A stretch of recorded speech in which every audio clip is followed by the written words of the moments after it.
어머니의 장례식이 끝난 그날 밤 13살 윤서연은 집에서 쫓겨났습니다. 빈소를 정리하던 새아버지 박도경은 조문객이 모두 떠나자 서연의 어깨를 가볍게 잡았습니다. 서연아, 이제 이 집은 내 책임이야. 내 엄마도 그렇게 바랐을 거고. 근데 솔직히 말할게. 내가 여기 있으면 나도 주원이도 더 힘들어. 내 나이면 충분히 이해하지? 목소리는 부드러웠지만 그 안에 담긴 뜻은 칼날처럼 명확했습니다. 짐을 쌀 시간도 어디로 갈지 생각할 여유도 주어지지 않았습니다. 서연은 검은 코트 하나만 걸치고 집을 나섰습니다. 주머니를 뒤져보니 1,000원짜리 한 장과 학생증 뿐이었습니다. 버스를 탈 돈도 찜질방에 들어갈 돈도 없었습니다. 발걸음이 이끄는 대로 걷다 보니 서울역 대합실에 도착했습니다. 형광등 불빛 아래 플라스틱 의자에 웅크리고 앉았습니다. 귓가엔 엄마가 자주 흥얼거리던 노래가 맴돌았습니다. 섬지박이 잘도 잔다 슬픔을 참기 위한 주문처럼 서연은 그 노래를 속으로 반복했습니다. 울지 않기로 했습니다. 울면 더 약해질 것 같았으니까요. 새벽이 되자 역 경비원이 다가왔습니다. 학생, 여기서 자면 안 돼. 어디 갈 데 없어? 서연은 고개를 저었습니다. 경비원은 잠시 망설이다가 지갑에서 5,000원을 꺼내 건넸습니다. 찜질방이라도 가. 밤엔 위험해. 서연은 그 돈을 받지 않았습니다. 받으면 정말로 갈 곳 없는 사람이 되는 것 같았습니다. 대신 일어나서 다시 걷기 시작했습니다. 어디로 가야 할지 몰랐지만 멈추면 안 될 것 같았습니다. 비가 내리기 시작했습니다. 우산도 없이 걷던 서연은 골목 안쪽에서 희미하게 새어나오는 빛을 발견했습니다. 간판도 없는 작은 가게였지만 유리문 너머로 하얀 김이 피어오르고 있었습니다. 노량진의 한 구석, 새벽 4시에 문을 여는 제빵소였습니다. 이름은 오전 4시 제빵소. 서연은 처마 밑에 몸을 숨기려다가 문이 열리는 소리를 들었습니다. 학생, 여기서 뭐해? 목소리의 주인공은 40대 후반의 남자였습니다. 밀가루 묻은 앞치마를 두르고 물수건을 손에 든 채였습니다. 오지훈이었습니다. 서연은 아무 말도 하지 못했습니다. 그저 떨고 있을 뿐이었습니다. 지훈은 한숨을 쉬더니 안으로 들어오라고 손짓했습니다. 일단 들어와. 감기 걸리겠어. 작은 매장 안은 따뜻했습니다. 오븐에서 갓 구워진 소금빵이 나오고 있었습니다. 지훈은 빵 하나와 따뜻한 보리차 한 잔을 서연 앞에 놓았습니다. 먹어. 말은 그 다음에 해도 돼. 서연은 빵을 한 입 베어 물었습니다.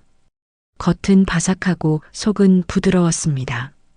소금의 짠맛이 입안에 퍼지자 그제야 눈물이 났습니다. 울지 않으려고 애썼지만 몸이 먼저 반응했습니다. 지우는 아무 말 없이 기다려 주었습니다. 한참 뒤 서연은 떨리는 목소리로 이야기를 시작했습니다. 엄마의 죽음, 새아버지의 선택, 갈 곳이 없다는 사실. 지우는 고개를 끄덕이며 들었습니다. 이야기가 끝나자 그는 조용히 말했습니다. 동정으로 돕진 않을 거야. 나한텐 그럴 여유가 없어. 하지만 내가 일할 수 있다면 조건을 제시할게. 지우는 서랍에서 종이 2장을 꺼냈습니다. 하나는 청소년 근로동의서였고 다른 하나는 새벽반 안전수칙이라고 적힌 문서였습니다. 여기 도장 찍어. 학교는 다녀야 하고 일하는 시간은 새벽 4시부터 7시까지. 위생규칙은 무조건 지켜야 하고 실수하면 바로 지적할 거야. 받아들일 수 있어? 서연은 종이를 읽었습니다. 체온 체크, 손 씻기 절차, 장비 사용법, 중량 측정 오차 범위 모든 것이 명확했습니다. 감정이 아니라 규칙으로 이루어진 관계. 서연은 그게 오히려 좋았습니다. 할 수 있어요. 서연은 도장을 찍었습니다. 그날부터 서연의 새벽이 시작되었습니다. 매일 새벽 3시 50분에 일어나 제빵소로 향했습니다. 도착하면 가장 먼저 체온을 재고 손을 씻고 머리를 묶었습니다. 지훈의 아내 정민아가 체크리스트를 확인했습니다. 좋아. 오늘은 반죽 계량부터 해봐. 처음엔 모든 게 낯설었습니다. 밀가루와 물의 비율, 이스트의 양, 반죽을 치대는 힘의 강도. 조금만 틀려도 빵은 실패했습니다. 부풀지 않거나 너무 딱딱하거나 맛이 이상하거나. 하지만 지훈과 미나는 실패를 나무라지 않았습니다. 대신 원인을 물었습니다. 왜 이렇게 됐을 것 같아? 서연은 자신의 과정을 떠올리며 대답했습니다. 물 온도가 너무 낮았던 것 같아요. 맞아. 그럼 내일은 어떻게 하면 될까? 온도계로 정확하게 재고 시작할게요. 이런 식으로 배워나갔습니다. 실패는 반복되지 않았습니다. 서연은 매일 실습 노트를 작성했습니다. 날짜, 재료, 온도, 시간, 결과, 개선점. 노트는 점점 두꺼워졌습니다. 학교가 끝나면 서연은 다시 제빵소로 갔습니다. 오후 시간엔 청소와 재고, 정리를 도왔습니다. 미나는 숫자를 가르쳤습니다. 빵 한 개 원가가 얼마인지 알아? 서연은 고개를 저었습니다. 밀가루, 버터, 소금, 이스트, 전기료, 인건비까지 다 계산하면 정확히 나와. 이게 원가야. 그럼 판매 가격은 어떻게 정해야 할까? 서연은 생각했습니다. 원가보다 높아야 해요. 얼마나? 모르겠어요. 미나는 웃었습니다. 최소 3배. 그래야 재료비, 인건비, 임대료를 감당하고 다음 빵을 만들 수 있어. 이게 장사야. 몇 달이 지나자 서연의 손이 달라졌습니다. 반죽의 상태를 만져보면 알 수 있었습니다. 부드러운지, 질긴지, 더 쳐야 하는지, 쉬어야 하는지. 오븐 앞에서 색깔만 봐도 언제 꺼내야 할지 판단할 수 있었습니다. 지우는 조용히 고개를 끄덕였습니다. 이제 감이 생겼구나. 서연은 처음으로 뿌듯함을 느꼈습니다. 누군가에게 인정받았다는 것이 아니라 스스로 무언가를 해낼 수 있다는 것을. 그 감각이 좋았습니다. 어느 날 미나가 제안했습니다. 서연아, 빵 사진 찍어서 SNS에 올려볼래? 요즘 애들 다 하잖아. 서연은 망설였습니다. 저 잘 못 찍어요. 완벽할 필요 없어. 있는 그대로 보여주면 돼. 서연은 휴대폰을 꺼내 빵을 찍었습니다. 처음엔 각도도 이상하고 조명도 어두웠습니다. 하지만 포기하지 않고 계속 찍었습니다. 완성된 빵이 아니라 만드는 과정을 올리기 시작했습니다. 밀가루를 계량하는 손, 반죽이 부풀어 오르는 모습, 오븐 안에서 색이 변하는 순간. 해시태그는 간단했습니다. 해시태그 새벽반, 해시태그 빵은 과정, 해시태그 오전 4시 제빵소. 반응은 천천히 왔습니다. 처음엔 좋아요 몇 개, 댓글 하나 둘. 하지만 꾸준히 올리자 사람들이 관심을 보이기 시작했습니다. 진짜 새벽에 만드는 거예요? 과정이 투명해 보여서 좋네요. 여기 어디예요? 서연은 댓글에 하나하나 답했습니다. 어느 날 아침 매장 앞에 줄이 서 있었습니다. 3명, 4명, 5명. 지우는 놀라서 물었습니다. 무슨 일이야? 손님 중 한 명이 말했습니다. 인스타 보고 왔어요. 새벽빵이라길래. 서연은 얼굴이 붉어졌습니다. 그날 빵은 10시 전에 다 팔렸습니다. 시간이 흘러 서연은 18비 되었습니다. 이제 새벽밤뿐 아니라 메뉴 개발에도 참여했습니다. 어느 날 서연이 제안했습니다. 팝업 해보면 안 될까요? 아침 식빵 연구소라는 이름으로 일주일만 특별 메뉴 코너를 만드는 거예요. 지우는 고개를 가로저었습니다. 리스크가 크잖아. 미나가 거들었습니다. 한번 해보자. 서연이가 준비한 거 보면 믿음이 가. 팝업은 성공이었습니다. 평소보다 매출이 30% 올랐고 새로운 단골도 생겼습니다. 서연은 비로소 자신이 이 일을 사랑한다는 걸 깨달았습니다. 하지만 그 즈음 동네 분위기가 바뀌기 시작했습니다. 노량진 골목 곳곳에 화려한 간판이 걸렸습니다. 분홍색과 금색으로 뒤덮인 설탕숲 디저트. 전단지가 뿌려졌습니다. 초기 투자 3천만 원으로 월순익 1천만 원. 본사 전폭 지원, 교육, 원자재, 마케팅 ALL 포함. 모델로 등장한 사람은 익숙한 얼굴이었습니다. 박주원, 서연의 의붓 오빠, 그리고 대표 이름 옆에는 박도경이라고 적혀 있었습니다. 서연은 그 간판을 보고 몸이 굳었습니다. 지훈이 옆에서 중얼거렸습니다. 또 시작이네. 달콤한 말은 보통 뒤가 쓴 법인데 설탕숲 디저트는 빠르게 확장했습니다. 한 달 만에 노량진에만 3곳이 생겼습니다. 화려한 조명, 예쁜 포장, SNS 인플루언서 마케팅, 모든 게 완벽해 보였습니다. 하지만 몇 달이 지나자 이상한 소문이 돌기 시작했습니다. 원자재가 약속한 거랑 달라. 교육은 이틀밖에 안 해줬어. 매출이 안 나오는데 본사는 계속 물건만 밀어넣어. 서연은 들은 척 안 들은 척 했습니다. 자신과는 상관없는 일이라고 생각하고 싶었습니다. 어느 새벽 매장 문을 두드리는 소리가 들렸습니다. 아직 영업 전이었지만 서연이 문을 열자 40대 여성이 서 있었습니다. 눈이 충혈되어 있었고 손에는 서류 뭉치를 쥐고 있었습니다. 여기 정직한 빵집이라고 들었어요.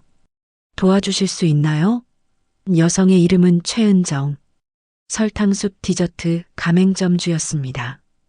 계약서엔 교육 2주일, 원자재 본사 공급, 마케팅 지원이라고 적혀 있었어요. 근데 실제론 교육은 이틀, 원자재는 시중보다 비싼 걸로 강매, 마케팅 지원은 인스타 템플릿 하나 던져주는 게 다였어요.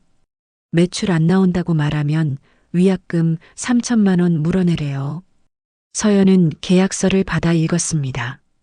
작은 글씨로 빼곡히 적힌 조항들, 정보 제공서, 가맹 계약서, 원자재 공급 계약서, 서류만 3묶음이었습니다. 하지만 서로 내용이 달랐습니다.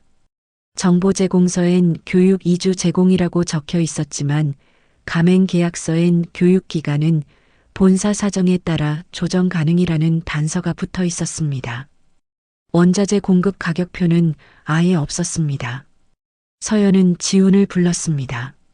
지훈은 서류를 보더니 한숨을 쉬었습니다. 전형적인 수법이네. 이런 식으로 당하는 사람 한둘이 아니야. 최은정은 울먹였습니다. 제 인생 저축이 다 들어갔어요.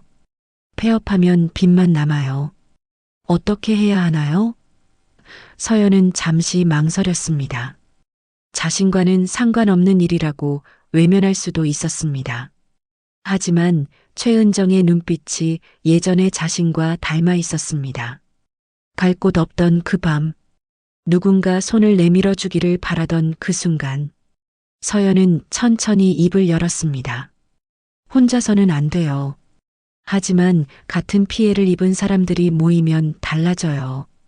증거를 모으고 기록하고 법적으로 대응하면 이길 수 있어요. 최은정은 눈을 크게 떴습니다. 그게 가능해요? 해볼게요. 서연은 지훈과 미나에게 부탁했습니다. 일주일에 이틀만 현장 취재 시간을 주실 수 있나요? 피해 점주들을 만나고 싶어요. 지훈은 고개를 끄덕였습니다. 위험하진 않겠지? 증거만 모을 거예요. 감정 섞지 않고요. 미나는 노트 한 권을 건넸습니다. 체크리스트처럼 정리해. 감정 말고 팩트로. 서연은 그날부터 움직였습니다. 낮엔 피해 점주들을 만났습니다. 노량진, 구로, 영등포, 인천. 설탕숲 디저트 가맹점은 수도권에만 50개가 넘었고 그중 절반 이상이 적자였습니다. 서연은 각 점주에게 똑같은 질문을 했습니다. 계약서 있으세요? 교육은 며칠 받으셨어요? 원자재 납품 내역서 보관하고 계세요? 위약금 조항 확인하셨어요? 점주들은 처음엔 의심했습니다. 당신 누구예요? 본사 사람 아니에요? 서연은 자신의 이야기를 간단히 했습니다. 저도 피해자예요. 다른 의미에서지만요. 신뢰가 쌓이자 점주들은 자료를 내놓기 시작했습니다. 계약서, 납품 내역서, 교육 매뉴얼, 본사와 주고받은 문자 메시지. 서연은 모든 것을 스캔하고 날짜를 기록하고 항목별로 분류했습니다. 엑셀 파일 제목은 SUGARFORESTCASEMAPV. 버전은 계속 올라갔습니다. B3, B4. 동시에 서연은 P에 점주들에게 실질적인 도움을 주기 시작했습니다. 폐기 감소 가이드, 기본 회계표 템플릿, 위생 체크리스트. 오전 4시 제빵소에서 배운 모든 것을 정리해서 공유했습니다. 일단 손실을 줄이세요. 그리고 기록하세요. 모든 거래, 모든 대화, 모든 숫자를. 점주들은 반신반의하면서도 따라했습니다. 몇 주 뒤 한 점주가 전화를 걸어왔습니다. 로스가 줄었어요. 정말로요. 서연은 미소 지었습니다. 그게 시작이에요. 하지만 법적 싸움을 하려면 전문가가 필요했습니다.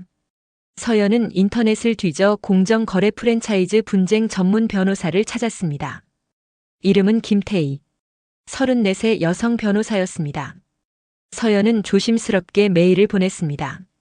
상담료는 얼마인가요?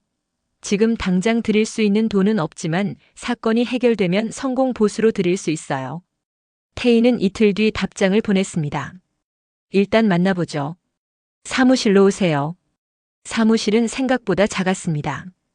책장에는 판례집이 빼곡했고 책상 위엔 서류가 산더미처럼 쌓여 있었습니다.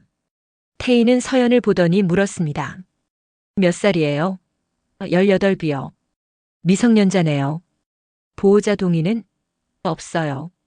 혼자예요. 태희는 잠시 침묵했습니다. 그러다 말했습니다. 자료부터 보여주세요. 서연은 USB를 건넸습니다.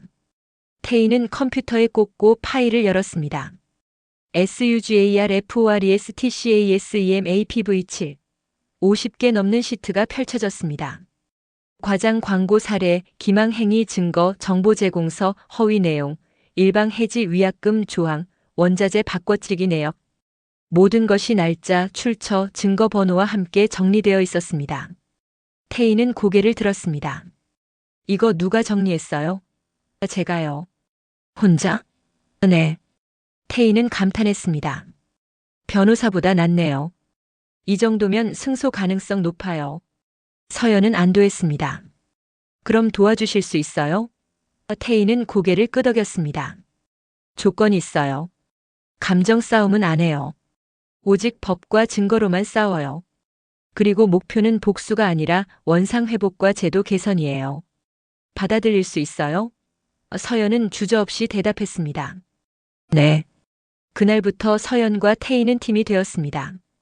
태희는 법적 프레임을 만들었습니다. 공정거래법 위반, 가맹사업법 위반, 불공정약관 조항. 서연은 각 항목에 증거를 배치했습니다. 마치 퍼즐을 맞추듯이. 밤엔 제빵소에서 일하고 낮엔 사무실에서 서류를 정리했습니다. 수면 시간은 4시간도 안 됐지만 서연은 멈추지 않았습니다. 이상하게도 피곤하지 않았습니다. 오히려 에너지가 넘쳤습니다. 몇 달 뒤 태희가 중요한 정보를 들고 왔습니다.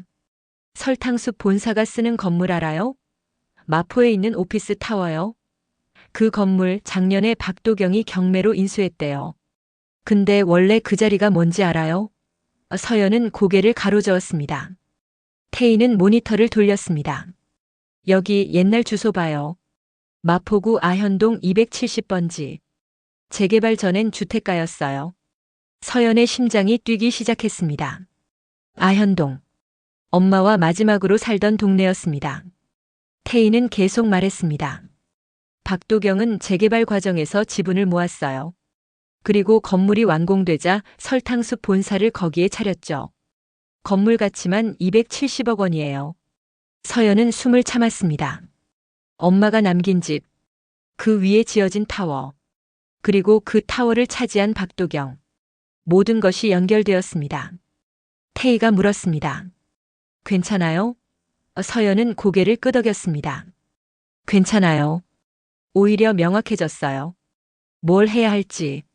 서연은 새로운 계획을 세웠습니다. 단순히 소송에서 이기는 것이 아니라 그 건물을 인수하는 것. 불가능해 보였지만 방법은 있었습니다. 태희는 말했습니다. 건물 경매나 공매를 노릴 수도 있어요. 만약 본사가 법적 책임을 지게 되면 자산 압류가 가능하거든요. 그때 인수 컨소시엄을 꾸리는 거죠. 서연은 고개를 끄덕였습니다. 누가 투자해 줄까요? 설득해야죠. 이게 단순한 복수가 아니라 사회적 가치가 있는 사업이라는 걸. 서연은 지훈과 미나를 찾아갔습니다. 빌딩을 인수하고 싶어요. 지훈은 놀랐습니다. 무슨 소리야? 그게 얼마인데? 270억이요. 하지만 담보대출과 임팩트 투자를 합치면 가능해요. 그리고 인수 후엔 피해 점주들을 위한 재기센터를 만들 거예요. 교육, 위생, 회계, 메뉴 개발 모두 무상으로요. 미나가 물었습니다. 우리가 뭘 할 수 있는데? 담보를 제공해 주세요. 이 제빵소와 주택을요. 지훈과 미나는 서로를 바라보았습니다. 긴 침묵이 흘렀습니다. 그러다 지훈이 입을 열었습니다. 서연아, 우린 너를 믿어. 하지만 실패하면? 실패해도 저는 다시 시작할 거예요. 그걸 배웠으니까요. 담보가 확정되자 태희는 임팩트 펀드를 설득했습니다. 이건 단순한 부동산 딜이 아니에요. 프랜차이즈 피해 구제와 창업 교육을 결합한 사회적 사업이에요. 펀드 심사역은 회의적이었습니다. 리스크가 너무 커요. 태희는 서연의 자료를 펼쳤습니다. 리스크가 아니라 기회예요. 이미 50명의 점주가 참여 의사를 밝혔고 교육 커리큘럼은 준비되어 있어요. 그리고 이 사업을 이끄는 사람은 13살 때 거리에서 시작해서 지금 제빵소를 키운 사람이에요. 심사역은 서연을 보았습니다. 직접 말해보세요. 왜 이 사업을 해야 하죠? 서연은 떨리지 않았습니다. 저는 증거를 믿어요. 감정이 아니라 숫자로 말할 수 있어요. 피해 점주 평균 손실액은 4,500만 원. 재기에 필요한 교육 기간은 최소 3개월. 교육 후 생존율은 80% 이상. 이건 자선이 아니라 투자예요. 그리고 성공하면 다른 프랜차이즈 분쟁에도 모델이 될 거예요. 심사역은 고개를 끄덕였습니다. 투자하죠. 공정거래위원회 조사가 시작되었습니다. 동시에 집단 소송도 진행되었습니다. 태희는 공정위에 모든 증거를 제출했습니다. 과장 광고, 허위 정보 제공서, 원자재 바꿔치기, 불공정 위약금 조항.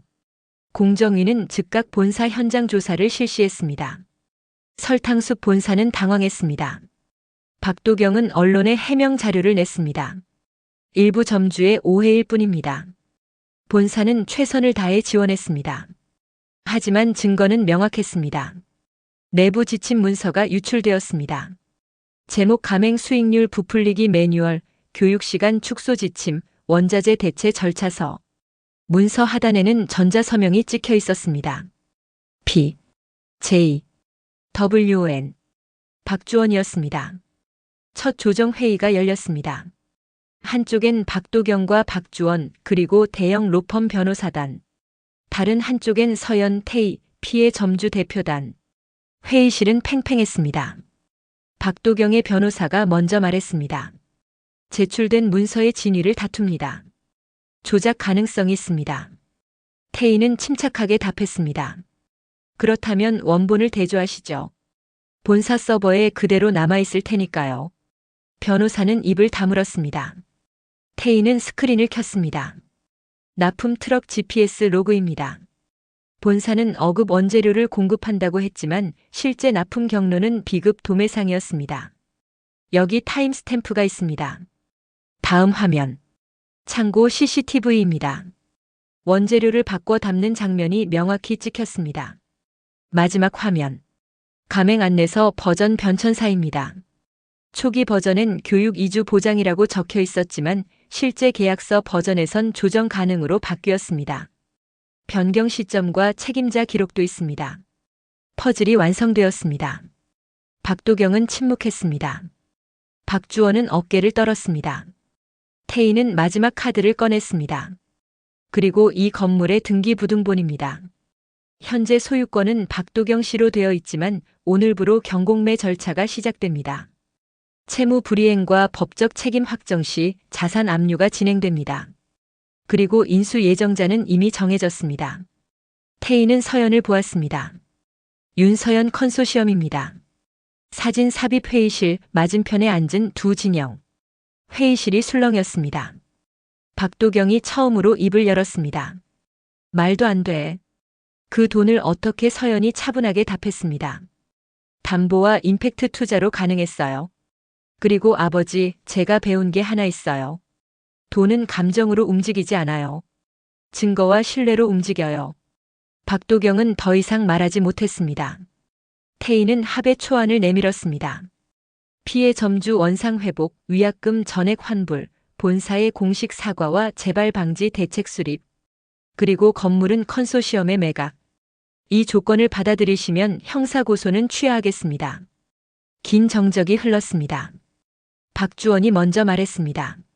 합의하겠습니다. 박도경은 아들을 보았습니다. 그리고 천천히 고개를 끄덕였습니다. 합의한다.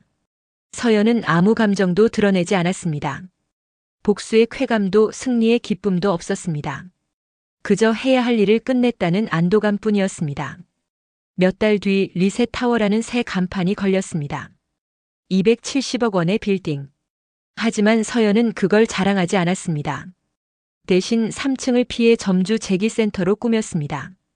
위생교육, 회계 실습, 메뉴 엔지니어링, 소셜 마케팅 기초. 모든 과정은 무료였고 수료 후엔 창업 컨설팅까지 제공했습니다. 1층에는 공개형 제빵 공방을 열었습니다. 유리병 너머로 모든 과정이 보였습니다. 계량, 반죽, 발효, 성형, 굽기. 투명성이 신뢰를 만든다는 걸 보여주기 위해서였습니다. 서연은 유튜브 채널을 열었습니다. 이름은 새벽 사장학교. 첫 영상 제목은 프랜차이즈 계약서, 이것만은 꼭 확인하세요였습니다. 조회수는 천천히 올랐습니다. 하지만 댓글은 뜨거웠습니다. 이런 정보 정말 필요했어요. 덕분에 사기 안 당했어요. 존경합니다. 서연은 댓글을 하나하나 읽었습니다. 그리고 답했습니다. 오지우는 조용히 뒤에서 지켜보며 미소 지었습니다. 정민아는 새로운 체크리스트를 만들고 있었습니다. 어느 새벽 서연은 리셋타워 옥상에 올라갔습니다. 해가 뜨기 직전 서울의 불빛이 하나둘 꺼지고 있었습니다. 서연은 난간에 기대어 도시를 내려다보았습니다. 13살 갈 곳 없던 밤. 떨리던 손. 따뜻한 빵 한 조각. 그리고 지금. 서연은 낮게 노래를 흥얼거렸습니다. 섬지박이 잘도 잔다 이젠 슬픔의 노래가 아니었습니다. 일어나서 반죽하고 굽고 나누는 리듬이었습니다. 아침이 오는 소리였습니다. 아래층에서 오븐 돌아가는 소리가 들렸습니다. 첫 빵이 구워지는 시간이었습니다. 서연은 계단을 내려갔습니다. 공방 안에서 미나가 타이머를 확인하고 있었습니다. 서연아, 온도 체크 좀 해줄래? 네. 서연은 온도계를 들고 오븐 앞에 섰습니다. 숫자가 정확했습니다. 180도.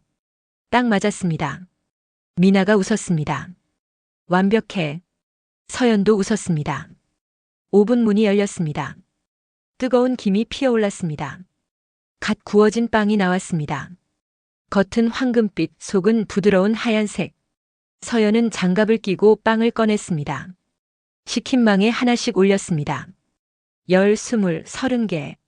오늘도 정직한 빵이 만들어졌습니다. 과정을 속이지 않았고 재료를 바꾸지 않았고 온도를 속이지 않았습니다. 그저 정해진 규칙을 따랐을 뿐이었습니다. 그게 전부였습니다. 매장 문이 열렸습니다. 첫 손님이 들어왔습니다. 단골 택시 기사였습니다. 사장님, 오늘도 소금빵 하나요? 네, 잠깐만요. 서연은 빵을 지퍼봉투에 담았습니다. 손님은 돈을 내고 빵을 받았습니다. 한 입 베어 물었습니다. 오늘도 맛있네요. 감사합니다. 그게 다였습니다. 특별한 말도 거창한 철학도 없었습니다. 그저 약속을 지켰을 뿐이었습니다. 매일 같은 맛, 같은 품질, 같은 정직함. 밖에서 해가 떠올랐습니다. 새벽이 끝나고 아침이 시작되었습니다. 서연은 앞치마 끈을 고쳐 맸습니다. 오늘도 할 일이 많았습니다. 반죽 준비, 오븐 점검, 재고 확인, 교육 준비, 영상 촬영. 하지만 두렵지 않았습니다. 체크리스트가 있었으니까요. 하나씩 체크하면 되었습니다. 실패해도 기록하고 고치고 다시 시작하면 되었습니다. 그게 서연이 배운 방법이었습니다.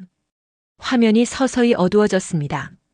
마지막 내레이션이 흘렀습니다. 달콤한 말은 오래가지 않습니다.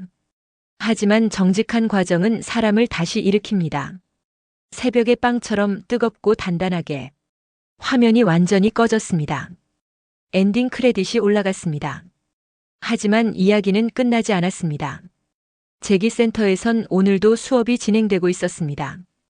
피해 점주들이 반죽을 치대고 숫자를 계산하고 미래를 설계하고 있었습니다. 1층 공방에선 손님들이 유리병 너머로 제빵 과정을 구경하고 있었습니다. 투명한 주방, 투명한 재료, 투명한 가격. 모든 것이 보였습니다. 숨길 게 없었습니다. 그게 리셋 타워의 철학이었습니다. 서연은 사무실로 올라갔습니다. 책상 위엔 새로운 프로젝트 제안서가 놓여 있었습니다. 다른 지역의 프랜차이즈 피해 사례였습니다. 서연은 제안서를 펼쳤습니다. 읽기 시작했습니다. 태희에게 전화를 걸었습니다. 새 케이스 들어왔어요. 검토 좀 부탁드려요. 보내요. 서연은 파일을 전송했습니다. 그리고 새 스프레드시트를 열었습니다. 제목 NEWCASEV1. 또 시작이었습니다. 하지만 이젠 알았습니다. 끝은 없다는 걸. 정의는 한 번의 승리로 완성되지 않는다는 걸. 매일 반죽하고 굽고 나누는 것처럼 정의도 매일 만들어가는 것이라는 걸. 창밖으로 서울이 보였습니다. 크고 복잡한 도시. 어딘가에선 누군가 속고 누군가 울고 누군가 포기하고 있을 것입니다. 하지만 어딘가에선 또 누군가 일어나고 배우고 다시 시작하고 있을 것입니다. 서연은 그 흐름의 일부였습니다. 작지만 단단한 부분, 뜨겁지만 정직한 부분. 그게 충분했습니다. 내레이션이 다시 들렸습니다. 이것은 복수의 이야기가 아닙니다. 재기의 이야기입니다. 빵 한 조각에서 시작해서 타워 한 동을 바꾼 이야기. 하지만 진짜 변화는 숫자가 아니었습니다. 사람이었습니다. 다시 믿는 법을 배운 사람들. 다시 시작하는 법을 배운 사람들. 그들이 진짜 승리였습니다. 카메라가 천천히 줌아웃되었습니다. 리셋 타워 전체가 화면에 잡혔습니다. 270억 원짜리 건물. 하지만 그 안엔 돈보다 귀한 것들이 있었습니다. 신뢰, 교육, 기회, 정의. 서연은 그걸 지킬 것입니다. 매일 새벽 4시에 일어나서 체크리스트를 확인하고 온도를 재고 빵을 굽는 것처럼 정확하게, 정직하게, 끝까지. 엔딩 음악이 흘렀습니다. 섬지박이의 멜로디가 현대적으로 편곡되어 흘렀습니다. 슬프지 않았습니다. 오히려 희망적이었습니다. 자장가가 아니라 시작의 노래였습니다. 화면이 완전히 페이드 아웃 되었습니다. 마지막 문장이 떠올랐습니다. 새벽은 끝이 아니다. 시작이다.